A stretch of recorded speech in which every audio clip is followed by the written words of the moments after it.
அந்த ஆசிரமம் இருந்த இடம் கரக்பூர். வங்காளத்தில் பொதுவாக எல்லோரும் மீன் சாப்பிட்றது உண்டு. கங்கையில் குளிச்சுட்டு கையில் ஒரு மீனோடு வர்றது வழக்கம். இவர் இருக்கிற இடத்துக்கு கங்கையில் படகு வழியாக வரணும். அப்படி தான் எல்லோரும் வருவாங்க. வர்றவங்களை ஒன்று கூட்டி ஆன்மீக விஷயங்களை பற்றி பேசிக்கிட்டு இருப்பார். ஒவ்வொரு நாள் ஒவ்வொருத்தர் நகரத்துக்கு போகணும். வரும்பொழுது மீன் கொண்டுக்கிட்டு வரணும். அதுக்கு ஒரு அட்டவணையே உண்டு ஆசிரமத்தில். அது பிரகாரம் ஒரு நாள் சுவாமி யோகானந்தர் படகில் போனார். படகை செலுத்தினவங்க ராமகிருஷ்ணரையும் சுவாமி யோகானந்தரையும் மற்றவங்களையும் பித்தர்கள் அப்படின்னு சொல்லி ஏளனமாக பேசினாங்க. அவங்க என்ன பைத்தியம் பிடிச்சவங்க அப்படிங்கிறது மாதிரி. சுவாமி யோகானந்தருக்கு ரொம்ப மென்மையான இதயம். இவங்க இப்படி கண்ணாபின்னான்னு பேசுகிறத பார்த்தா மீனை வாங்கிட்டு திரும்புகிறப்போ என்ன நடக்குமோ அப்படிங்கிற பயம் வேறு வந்துட்டுது அவருக்கு. அவ்வளவு மென்மையானவர். இதை தெரிஞ்சுக்கிட்ட ராமகிருஷ்ணர் யோகானந்தா இங்கே வா அப்படின்னு கூப்பிட்டார். இவர் கண்ணீரை தொடச்சிக்கிட்டே கிட்ட போனார். சொன்னார், ஐயா, படகு ஓட்டுறவங்க உங்களை பற்றி மோசமாக பேசுகிறாங்க. என்ன திட்டினா பரவாயில்ல, ஆனால் உங்களை அவங்க திட்டுறாங்க. அதை என்னால் தாங்கிக்க முடியல அப்படின்னார். இதை கேட்டதும் ராமகிருஷ்ணருக்கு கோபம் வந்துட்டு தான். என்னது, உன்னுடைய குருவை பற்றி அவங்க மோசமாக பேசும்பொழுது நீ சும்மா இருந்தியா? வெளியில் போ அப்படின்னு விட்டார். குரு நிந்தனை செய்கிறப்போ அதை கேட்டுக்கிட்டு சும்மா இருக்கலாமா? குரு நிந்தனையை கேட்டால் பாவம் இல்லையா?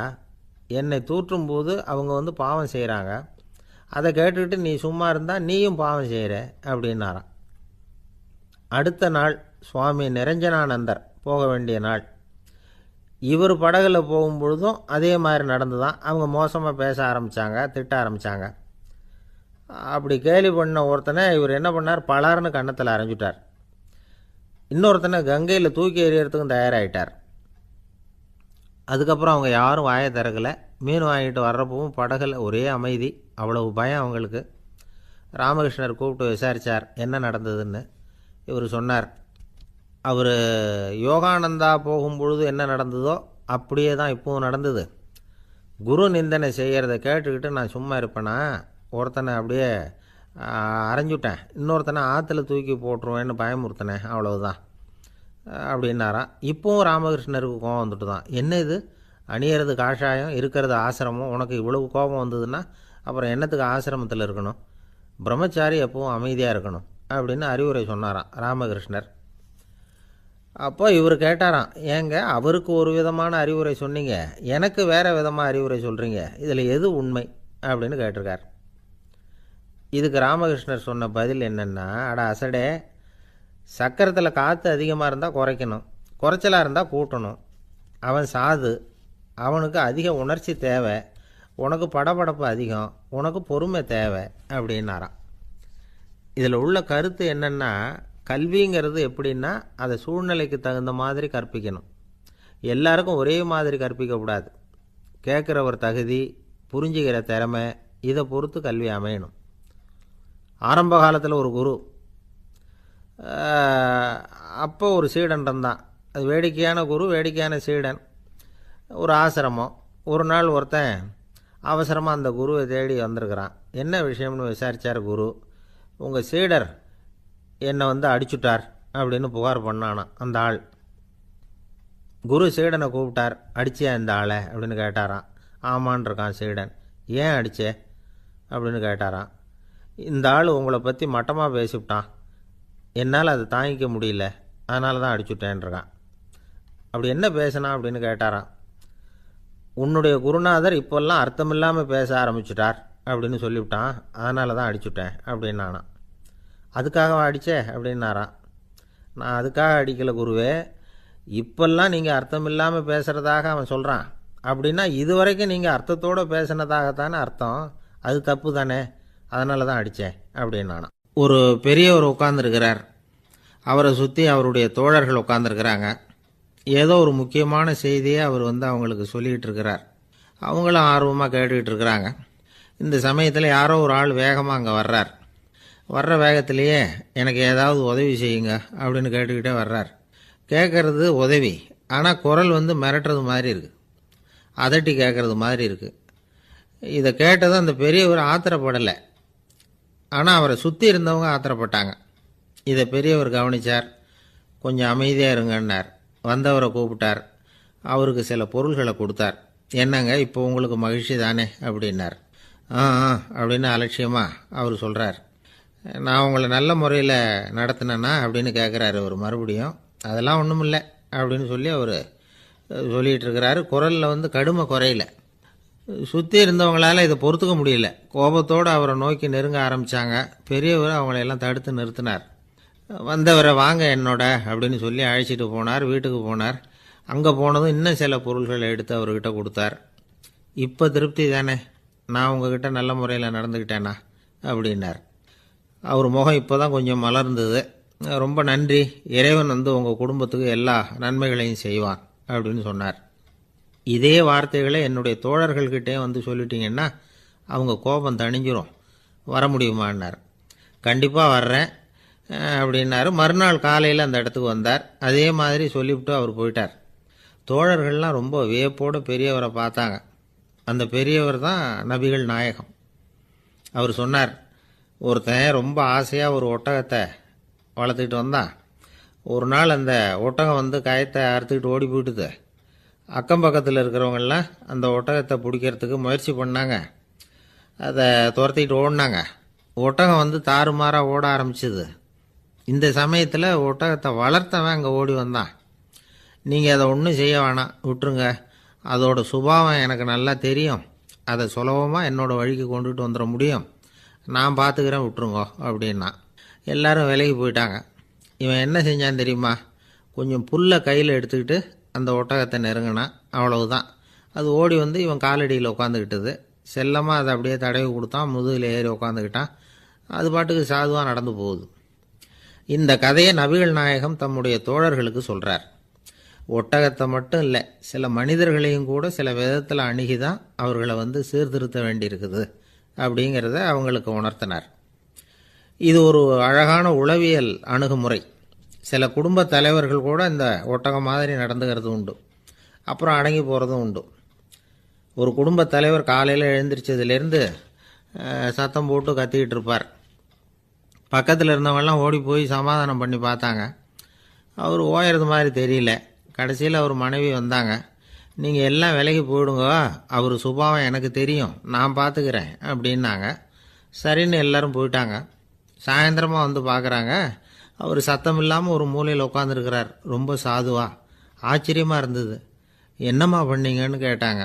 அது ஒன்றும் இல்லைங்க, ஒரு வேளை சாப்பாட்டை நிறுத்தினேன், பட்னி போட்டேன், அவ்வளவுதான் அப்படின்னாங்க அந்த அம்மா.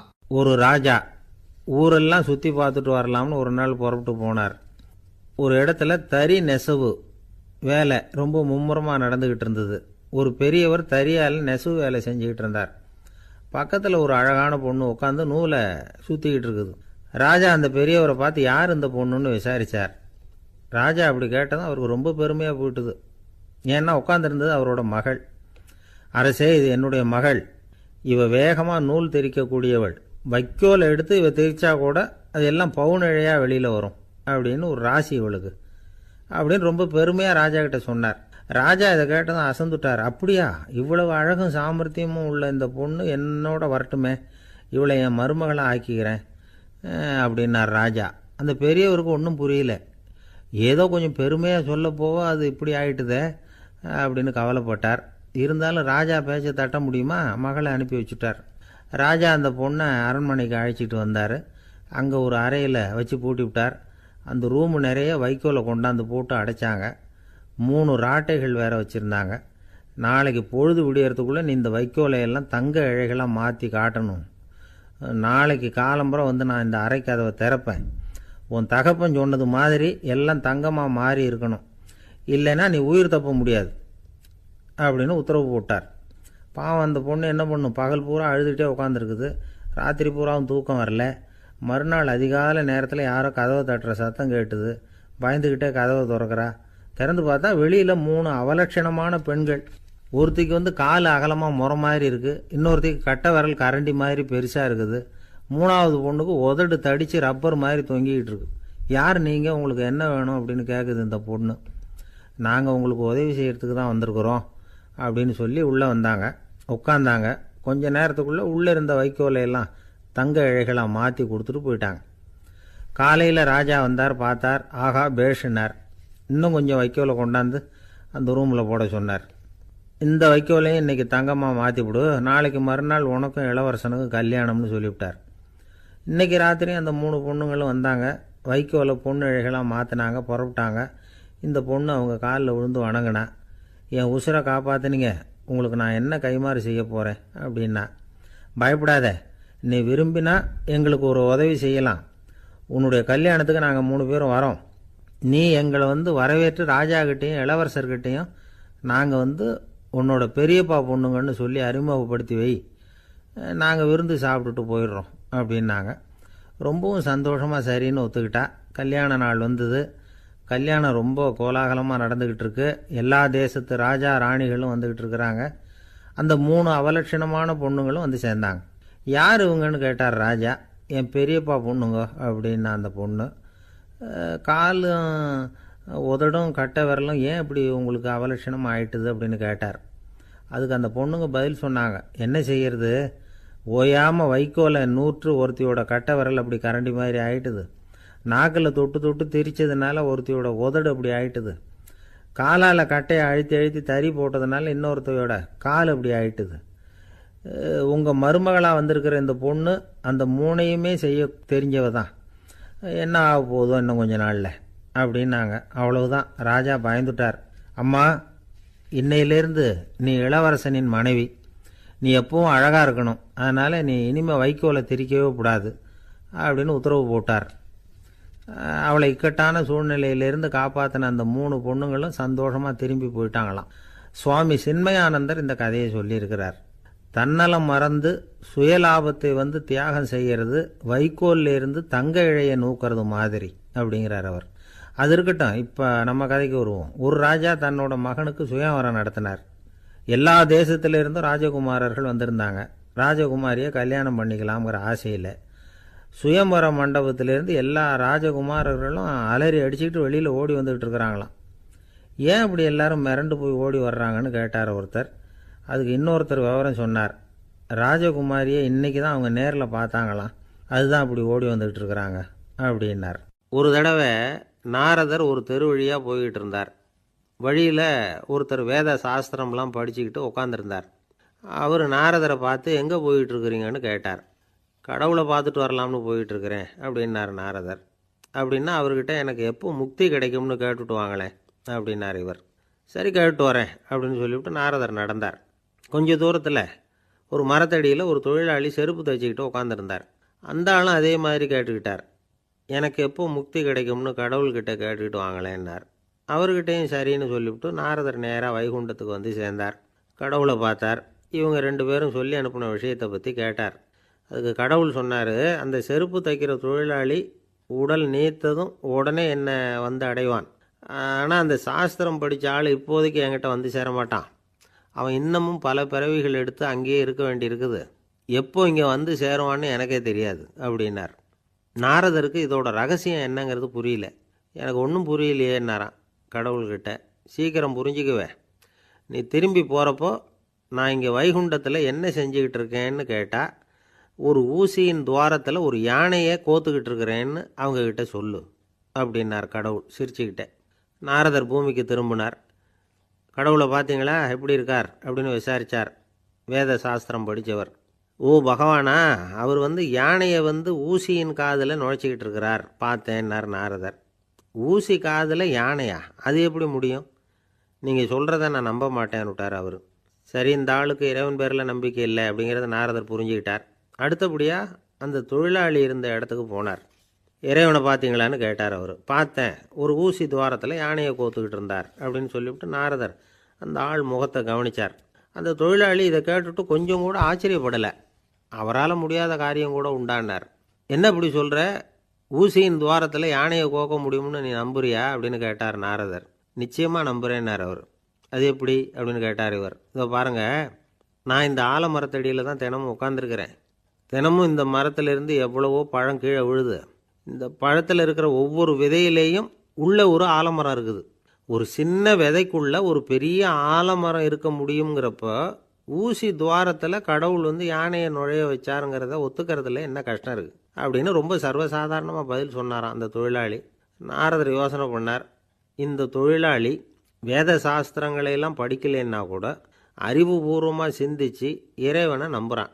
அதனால தான் கடவுள் இந்த ஆளுக்கு சீக்கிரம் முக்தி கிடைக்கும்னு சொன்னார் அப்படிங்கிறத புரிஞ்சுக்கிட்டாராம். இந்த கதையில் வர்ற கடவுள், நாரதர், வைகுண்டம் இதெல்லாம் ஒரு பக்கம் இருக்கட்டும், ஒரு சின்ன விதைக்குள்ளே ஒரு பெரிய ஆலமரம் தூங்கிக்கிட்டு இருக்கு அப்படிங்கிற உண்மை, அந்தரத்தில் 1000 கிரகங்கள் சுற்றிக்கிட்டு இருக்குங்கிற உண்மை, இதெல்லாம் நாம் பார்த்துக்கிட்டு தானே இருக்கிறோம். இந்த உண்மைகள் அதிசயமாக நமக்கு தெரியறதுனால அதை நம்பாமல் இருந்துட முடியாது. இயற்கையை பரிபூர்ணமாக நம்புங்கள், அந்த நம்பிக்கையே நம்ம வாழ்க்கைக்கு ஆதாரம் அப்படிங்கிறத விளக்கறதுக்காக தான் இந்த கதை. இந்த காலத்தில் நம்ம பிள்ளைங்களுக்கெல்லாம் இது மாதிரி நம்பிக்கை அதிகமாகவே இருக்குது. ஒரு நாள் ஒரு சின்ன பையன்கிட்ட கேட்டேன், ஏன்பா கடவுள் ஒரு பானைக்குள்ளே ஒரு யானையை நுழைய வச்சுட்டாருன்னு சொன்னால் அதை நீ நம்புவியா அப்படின்னு கேட்டோம். நம்புவேன் சார், அது ஒன்றும் பெரிய அதிசயம் இல்லைன்னா. எப்படிறான்னு கேட்டோம். எப்படின்னா அந்த பானை அந்த யானையை விட பெருசாக இருந்திருக்கும், அவ்வளவுதான் அப்படின்னு சொல்கிறான். ஒரு ஊரில் ஒரு ராஜா இருந்தார். அவர் அடிக்கடி காட்டுக்கு வேட்டையாட போவார். சில நண்பர்களையும் கூட அழைச்சிக்கிட்டு போவார். காட்டுக்கு போனதும் ஆளுக்கு ஒரு பக்கமாக போய் வேட்டையாடுவாங்க. சாயந்தரமாக திரும்பி வருவாங்க. மறுநாள் அரண்மனையில் உட்காந்து ஒவ்வொருத்தரும் அவங்க அனுபவங்களையெல்லாம் சொல்லிக்குவாங்க. அவங்க வீரத்துக்கு தகுந்த மாதிரி பரிசை அந்த ராஜா கொடுப்பார். இது மாதிரி ஒரு தடவை எல்லாரும் வேட்டைக்கு போயிட்டு திரும்பி வந்ததும் உட்காந்து பேச ஆரம்பிச்சிருக்கிறாங்க. ஒருத்தன் சொன்னான், தன்னுடைய வீர தீர செயலை பற்றி அளக்க ஆரம்பிச்சிட்டான். ஏன்னா அதுக்கு பரிசு கிடைக்க போகுதில்ல, அதனால். அவன் என்ன சொன்னான் தெரியுமா? அரசே, நேற்றுக்கு காட்டில் என்னாச்சு தெரியுமா? எனக்கு நேராக ஒரு சிங்கம் வாயை திறந்துக்கிட்டு வந்துட்டுது. நான் பயப்படவே இல்லை. உடனே ஒரு கல்லை எடுத்து குறி பார்த்து வீசினேன். சிங்கத்து வாய்க்குள்ளே போய் அந்த கல் மாட்டிக்கிட்டுது. அவ்வளவுதான். அந்த சிங்கம் என்னை பார்த்துட்டு பயந்துட்டு ஒரே ஓட்டமாக திரும்பி ஓடி போயிட்டுது அப்படின்னா. ஆஹா பலே அப்படின்னு எல்லாரும் கை தட்டினாங்க. 2வது ஆள் ஒருத்தன் எழுந்திரிச்சான். அவன் சொல்ல ஆரம்பித்தான், அரசே, நான் போன வழியில் 2 பெரிய மலைப்பாம்பு கிடந்தது.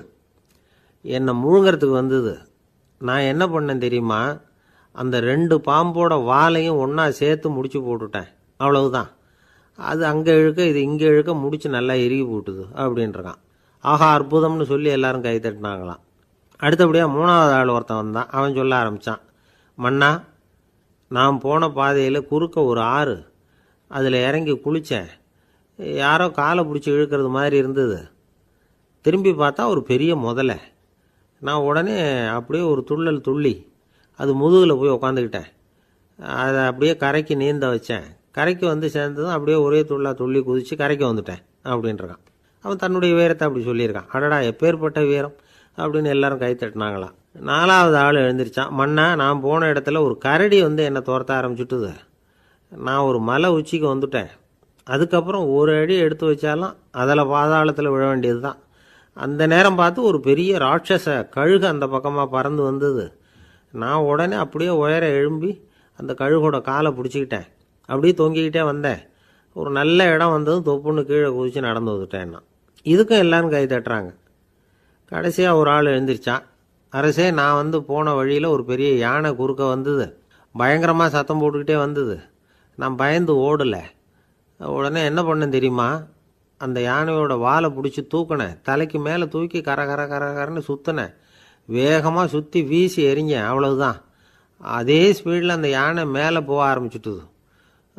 இன்னும் கூட அது போய்கிட்டே தான் இருக்குது, கீழே விழவே இல்லைன்னா.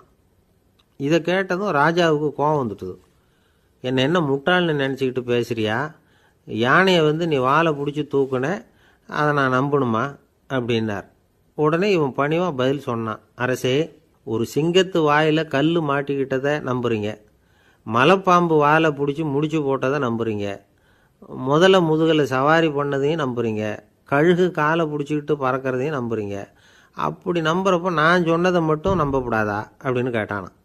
பொய் சொன்னவங்கெல்லாம் தலையை தொங்க போட்டுக்கிட்டாங்களாம். ராஜா அவங்கள பார்த்து சொன்னாராம், நீங்கள் எல்லாரும் என்னை முட்டாளாக்கியிருக்கிறீங்க. கடைசியாக பேசின இவன் தான் எனக்கு உண்மை எது பொய் எதுங்கிறத புரிய வச்சிருக்கிறான். இவன் தான் உண்மையான தைரியசாலி அப்படின்னு சொல்லி அவனுக்கே பரிசையெல்லாம் கொடுத்து பாராட்டினாராம். இப்படி ஒரு கதை. உண்மையை நிலைநாட்டுகிறவன் தான் உண்மையான வீரன் அப்படிங்கிறத இதிலிருந்து நாம் புரிஞ்சுக்கணும். இந்த காலத்துல எல்லாம் பொய் சொன்னாதான் பிழைக்க முடியுங்கிறது ஒரு சில பேரோட நம்பிக்கை. ஒரு அப்பாவுக்கு தன் மகனுக்கு பொய் சொல்ல தெரியலையேங்கிற கவலை. பொய் சொன்னாதான் இந்த உலகத்தில் பிழைக்கலாம், ஆனால் இவனுக்கு அது தெரியலையே அதனால் இவனை அழைச்சிட்டு போய் நடுக்கடலில் விட்டுட்டு வந்துடுவோம் அப்படின்னு அழைச்சிட்டு புறப்பட்டான். கடற்கரைக்கு போனான். மகனுக்கு சந்தேகம், எங்கேப்பா என்னை அழைச்சிட்டு போகிறேன்னு கேட்டிருக்கான். கடலில் மீன் பிடிக்க கற்றுக் கொடுக்க போகிறேன் உனக்கு அப்படின்னானா. நான் ஏற்கனவே மீன் பிடிச்சிட்டேனேன்னானா இவன் மகன். எங்கே அதுன்னு கேட்டிருக்கான் அப்பங்காரன். சுட்டு சாப்பிட்டுட்டேன்ருக்கான் புள்ள. அப்பங்காரன் பார்த்தான், சரி நம்ம புள்ள பொழைச்சிக்கோ அப்படின்னு சொல்லி திருப்பி அழைச்சிட்டு வந்துட்டானா. ஒரு ஆள் அசையாமல் கிடக்கிறார், அவர் இருக்காரா போயிட்டாராங்கிறத எப்படி முடிவு பண்ணுறோம்? அவர் மூக்குக்கு முன்னாடி புறங்கையை வச்சு பார்க்குறோம், மூச்சு வருதா இல்லையா அப்படிங்கிறத கண்டுபிடிக்கிறதுக்காக. மூச்சுங்கிறது அவ்வளவு முக்கியமான ஒரு விஷயம். சுவாசம் இல்லைன்னா எதுவுமே இல்லை. நம்ம பூமி இருக்க அது கூட சுவாசிக்குதுங்கிறத சோவியத் விஞ்ஞானிகள் கண்டுபிடிச்சிருக்கிறாங்க. பூமிக்கு மேலே இருக்கிற மண் அடுக்கில் காற்றில் உள்ள ஆக்சிஜன் ஆக்சிகரணம் அடையுது அப்படின்னு தான் இதுவரைக்கும் எல்லோரும் நம்பிக்கிட்டு இருந்தாங்க. ஆனால் இப்போ என்ன கண்டுபிடிச்சிருக்கிறாங்கன்னா, அந்த ஆக்சிஜன் பூமிக்குள்ளே 1 கிலோமீட்டர் ஆழம் வரைக்கும் ஊடுருவி போகுதான். பூமிக்குள்ளே 2 பக்கமும் பல கிலோமீட்டர் வரைக்கும் பரவுதான். பூமிக்குள்ளே இருக்கிற நீர்நிலை அடுக்குகள் தான் நுரையீரல் செய்கிற வேலையை செய்யுதான். நம்ம உடம்புல நுரையீரல் இல்லைன்னா ஒன்றும் நடக்காது. ஒரு மரத்தை தலைகீழாக தொங்க போட்டால் எப்படி இருக்கும்? அப்படி யோசிச்சு பாருங்கள். அப்படி தான் இதுவும், நுரையீரலும் அப்படி தான் இருக்கும். வலது பக்கம் ஒன்று, இடது பக்கம் ஒன்று. வலது பக்கம் நுரையீரல் கொஞ்சம் பெருசாக இருக்கும், நுட்பமான நரம்பு குழாய்கள் அதில் இருக்கும். கோடிக்கணக்கான நுண்ணிய குழாய்களை வச்சுக்கிட்டு தான் அது வேலை செய்யுது. 25 கோடி குழாய்கள் இருக்கும். அதை அப்படியே முழுசாக பிரித்து பரப்புனா ஒரு டென்னிஸ் கோர்ட்டில் பாதி பரப்பளவு இருக்குமா.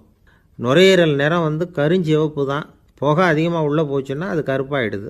காற்றுல உள்ள பிராணவாயுவை இது இழுத்து எடுத்துக்கிட்டு ரத்தத்தை சுத்தப்படுத்துகிற முக்கியமான வேலையை இது செய்யுது. அசுத்த காற்றை வெளியில் அனுப்பி வச்சுருது. ஒருத்தர் வேகமாக ஓடி வரார், அவருக்கு மூச்சு இறைக்கும். பயங்கரமாக எதையாவது பார்த்து விடுறார், உடனே மூர்ச்சை ஆகிடுவார். இது மாதிரி சமயங்களில் வேறு எந்த தூண்டுதலும் இல்லாமல் நுரையீரல் தானாகவே இயங்கும். இப்படி ஒரு அவசியம் ஏற்படுறப்போ இயக்கத்தை தூண்டி விடுற முக்கியமான இணைப்பு மூளைக்கு கீழே முதுகு எலும்புக்கு மேற்பகுதியில் இருக்குது. அது உடனே சுவாசத்துக்கு அவசர உதவியை கொடுக்குது. இப்போ ஒருத்தர் பேசாமல் உட்காந்துருக்கார். இந்த சமயத்தில் அவருக்கு 1 பங்கு காற்று தேவைப்படுதுன்னு வச்சுக்கோங்க. அவர் எழுந்திரிச்சு நடக்கும் பொழுது 1.5 மடங்கு தேவைப்படும். ஓடினார்னா 3 மடங்கு தேவைப்படும். படுத்துருக்கிறப்ப அரை மடங்கு தான் தேவைப்படும். இதுக்கு நிமிஷத்துக்கு 16 தடவை மூச்சு விட்டாகணும்.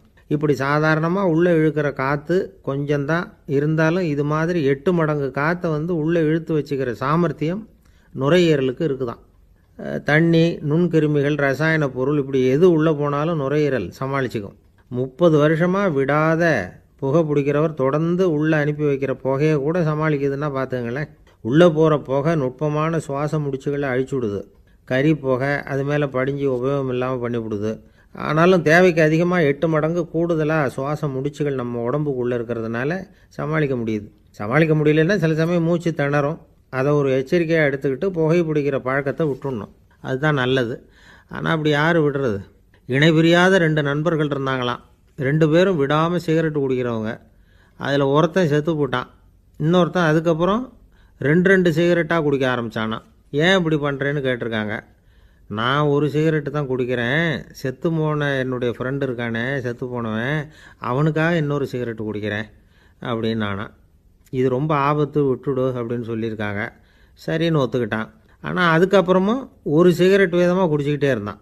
சிகரெட்டு பழக்கத்தை நீ இன்னும் விடலையான்னு கேட்டாங்களாம். அந்த பழக்கத்தை நான் எப்போவோ விட்டுட்டேன், இப்போ நான் குடிக்கிறது என் ஃப்ரெண்டுக்காக அப்படின்னு நானா.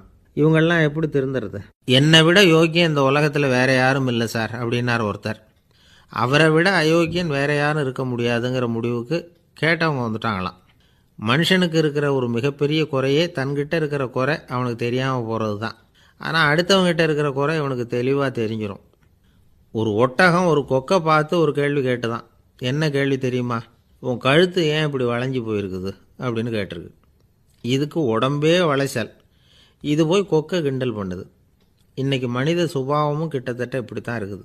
இந்த உலகத்தில் குறையில்லாத மனிதர்கள் யாரும் கிடையாது, நாம் உள்பட அப்படிங்கிறத முதல்ல நாம் நல்லா புரிஞ்சுக்கணும். ஒரு ஊரில் ஒரு விற்பனை நிலையம் இருந்தது. செல்ல பிராணிகளை விற்பனை செய்கிற நிலையம் அது. நாய், கிளி, பூனை இப்படி நிறைய வச்சு விற்பனை பண்ணிகிட்டு இருக்கிறாங்க. நாய்க்குட்டி விற்பனை செய்கிற பகுதியில் ஒரு சிறுவன் நின்றுக்கிட்டு இருந்தான். விற்பனை செய்கிற ஆளுகிட்ட விலை கேட்டுக்கிட்டு இருந்தான். அதோ இருக்குதே அந்த நாய்க்குட்டி என்ன விலை அப்படின்னு கேட்டானா. 1000 ரூபா அப்படின்னாரான். சரி அது வேணாம், இது என்ன விலைன்றிருக்கான். 500 ரூபா அப்படின்னாரான். இந்த சின்ன பையன் கையில் வச்சுருந்தது வெறும் 50 ரூபா தான். அதனால் இதை விட குறைச்சலாக கிடைக்குமான்னு பார்த்துருக்கான். அந்த கடையில் ஒரு மூலையில் சரியாக கவனிக்கப்படாமல் ஒரு நாய்க்குட்டி படுத்து கிடந்தது. பாவமாக கத்திக்கிட்டு இருந்தது. அதை பார்த்ததுமே இவனுக்கு அது ரொம்ப பிடிச்சி போச்சு. உடனே அந்த கடைக்காரரை பார்த்து, அதுவும் அந்த மூலையில் படுத்து கிடக்குதே அந்த நாய்க்குட்டி என்ன விலை அப்படின்னு கேட்டிருக்கான். தம்பி, அது ஒரு கால் ஊனம், அதனால் அது உன்னோட குதித்து விளையாடவோ ஓடுறதோ அதால் முடியாத காரியம் அப்படின்ட்டுருக்கார் அவர். அது தெரிஞ்சுதாங்க கேட்குறேன், அதோட விலை என்ன அதை மட்டும் சொல்லுங்களேன் அப்படின்ட்டுருக்கான். தம்பி, இது வந்து கால் ஊனம் உள்ள ஒரு நாய். இதை போய் காசு கொடுத்து வாங்கிறதுக்கு யாராவது பிரியப்படுவாங்களா? இதை நான் உனக்கு இலவசமாகவே தர்றேன், எடுத்துகிட்டு போ அப்படின்னாரான். இதை கேட்டதும் அந்த சிறுவனுக்கு கோவம் வந்துட்டு தான். நீங்கள் ஒன்றும் சும்மா கொடுக்க வேணாம், இந்தாங்க 50 ரூபா, இதை வச்சுக்கிட்டு நாய்க்குட்டியை கொடுங்க அப்படின்ட்டுருக்கான். அவருக்கு ஒன்றும் புரியல, ஆச்சரியமாக இருந்தது. சரின்னு பணத்தை வாங்கிட்டு நாய்க்குட்டியை தூக்கி கொடுத்தார். அந்த சிறுவன் அந்த நாய்க்குட்டியை 2 கையாலையும் வாங்கினா, மார்போடு பிரியமாக சேர்த்து அணைச்சிக்கிட்டான். தெருவில் இறங்கி நடக்கிறான். அப்படி நடக்கும்பொழுது தான் பார்க்குறார், கடைக்காரர் வந்து ஆச்சரியமாக அவனை பார்க்குறார். அப்போ தான் அவருக்கு ஒரு விஷயம் புரியுது. அந்த சிறுவன் தெருவில் நாய்க்குட்டியை மார்போடு அணைச்சிக்கிட்டு விந்தி விந்தி நடந்து போய்கிட்டு இருக்கிறான். ஆமாம், அவனுக்கும் ஒரு கால் ஊனம். இந்த நாய்க்குட்டியை யாருமே வாங்க மாட்டாங்கன்னு நினச்சிக்கிட்டு இருந்தார். குறையுள்ள அதுக்கும் ஒரு எஜமானன் கிடச்சிட்டான். அதனால் ஊனம் ஒரு குறை இல்லை அப்படிங்கிற உண்மையை அந்த கடைக்காரர் புரிஞ்சுக்கிட்டாராம். நம்மால் ஒருத்தர் கொஞ்சம் வயசானவர், எழுந்திரிச்சு சரியாக நடக்க முடியாது, சாய்வு நாற்காலியிலேயே எப்பவும் உட்காந்துருப்பார்.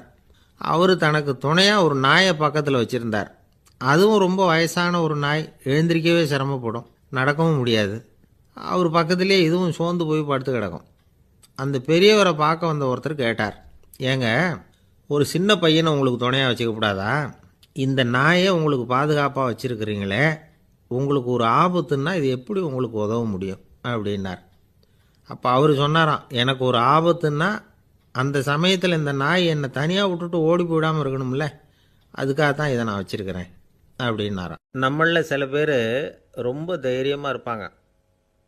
நாம் கூட சொல்கிறது உண்டு, அந்த ஆளுகிட்ட வர்றதுக்கு எமன் கூட பயப்படுவான் அப்படின்னு சொல்கிறது உண்டு. தைரியசாலிகளை நெருங்கிறதுக்கு யமன் பயப்படுவான் அப்படின்னு சொல்கிறது உண்மை தான். அது பொய் இல்லை. மன வலிமை இருக்குது பாருங்கள், அது மனுஷனை காப்பாற்றும். இது வந்து மருத்துவ ரீதியான உண்மை. உடல் கோளாறுகள் மன ஆரோக்கியத்தை பாதிக்கும். மன எழுச்சி, மன போராட்டம் இதெல்லாம் வந்து உடல் இயக்கத்தில் மாறுதலை உண்டாக்குது.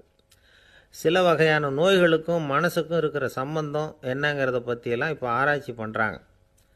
ஆஸ்மா, மூட்டு வலி, பெருங்குடல் அழற்சி, உயர் இரத்த அழுத்தம், சோரியாசிஸுங்கிற தோல் வியாதி, வயிற்று புண்ணு, இந்த தைராய்டு நச்சுத்தன்மை, இது மாதிரி நோய்களை உண்டாக்குறதுல மனசோட பங்கு என்னங்கிறத பற்றியெல்லாம் ஆய்வு பண்ணி பார்த்துருக்குறாங்க.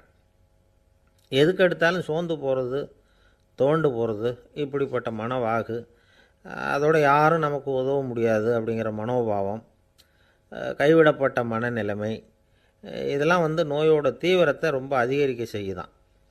இவங்கெல்லாம் அந்த கை கால் வலிக்குது, உடம்பு அசதியாக இருக்குது, தூக்கம் வரல, முதுகு வலிக்குது, உடம்பில் வந்து உணர்ச்சி குறையுது, கை கால் விரல்லாம் மரத்து போகுது, இப்படி ஏதாவது சொல்லிக்கிட்டு டாக்டர்களை தேடி வந்துக்கிட்டு இருப்பாங்க.